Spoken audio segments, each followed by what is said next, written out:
Upsize my home in this market? Brett, you got to be a little bit nutty to suggest something like that. But today I'm going to be talking about a real world example of who is well positioned to upsize their home. Hey, what's up everybody? It's Brett again and welcome to the channel. This channel focuses on GTA real estate news, market updates, and educational videos like this one today, so you can stay informed when it comes to buying or selling real estate. If you find any part of this video valuable, what I'd like you to consider doing is subscribing to the channel, hitting the notification bell so you don't miss any of my upcoming videos. And please, if you want to talk to me directly about your chances of upsizing at a reasonable price level and paying a reasonable mortgage, hit the first link in the description to book a discovery call with me today. It's no secret that if you'd like to upsize your home today, you likely need some significant equity in your current home now. So that means probably having purchased 5 to 10 years ago, or at least before the pandemic. And I'm going to take a look at a house maybe you would have bought back then, what you would have been paying for the mortgage, and what you can sell it for today, and what you're looking at purchasing to make a real world upsize happen, like going from, say, a townhome to a detached home with more bedrooms, and what your payments may look like for that new home.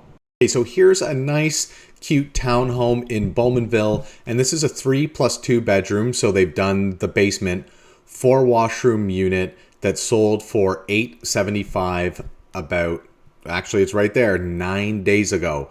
So there's some nice landscaping out front, pretty decent finishes inside. That's a nice kitchen, nice and modern.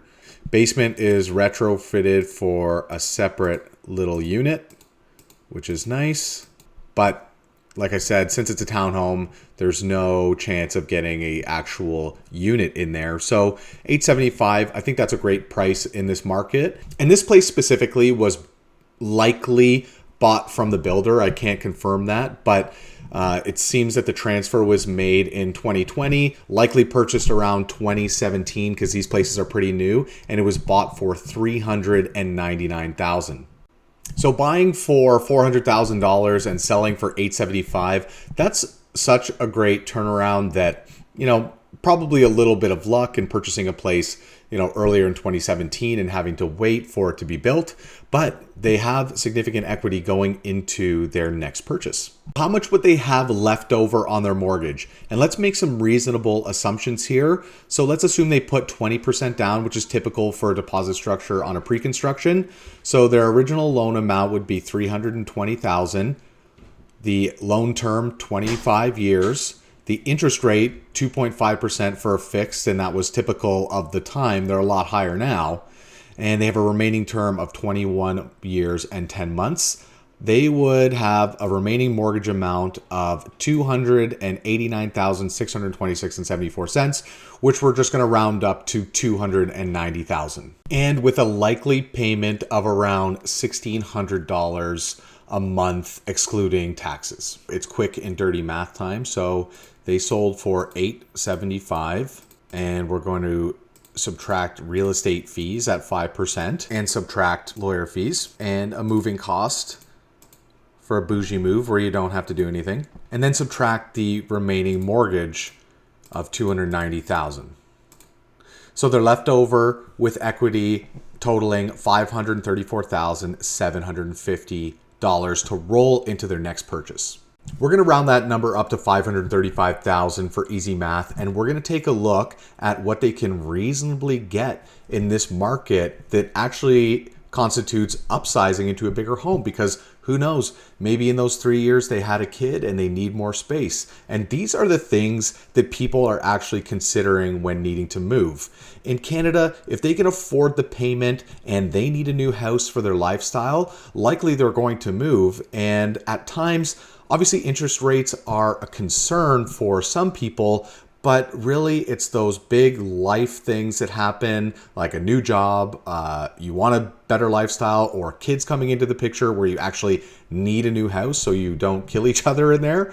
That's what people are really thinking about when they're talking about moving. So I picked this one out here, and this house sold for $1,035,000. It's a 2-car garage model on a wider lot, 4-bedroom, actually a 3+1 with 4 washrooms with a unit in the basement. And you might be saying, well, Brett, like this has less bedrooms than the last one did. Yes, but more square footage, and it's not 5 bedrooms packed into a tiny little middle row townhome. You're actually getting a ton more space in this house, and it's something that your growing family could get into. Or if you're planning on having more kids, you're going to have enough room to put them in this place and all live comfortably, not packed in together in a small townhome. So going through the photos here, it has nice curb appeal. There's extra garage space for another car. Need to do a little bit of painting. I'm not sure I love the green, but nice open concept living room. Kitchen needs a little bit of updating, so you can definitely grow into this place and put your own style on it.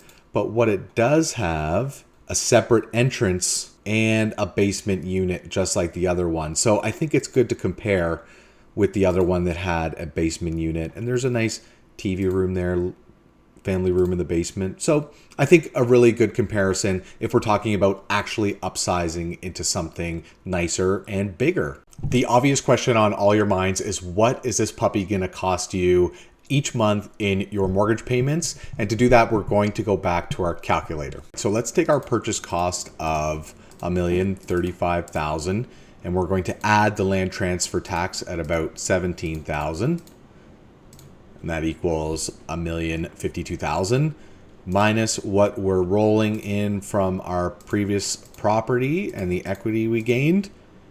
And that comes to $517,000 loan that you're going to need to get.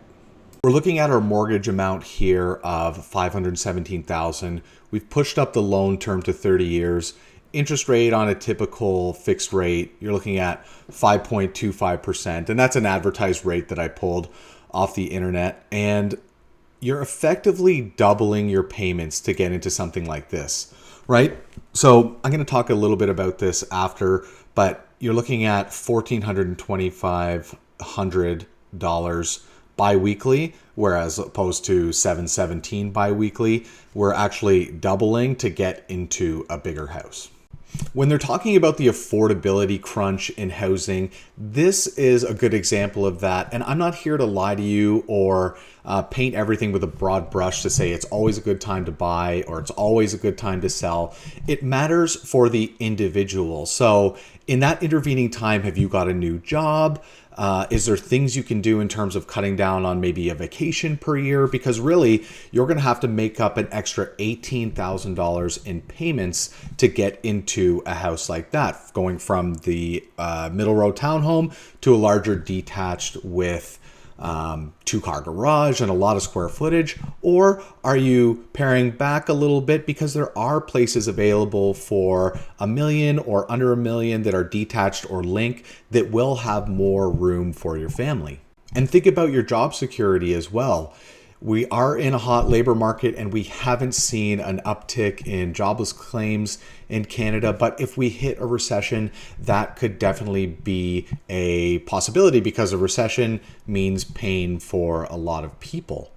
If you're interested in knowing if you can potentially upsize, what I would say is click the first link in the description, book a discovery call. We can set you up with a mortgage broker. Doing this mortgage stuff online for me is just for educational purposes only, and a great mortgage broker can help you out with that. As for this video, it's the end, so we'll see you on the next one.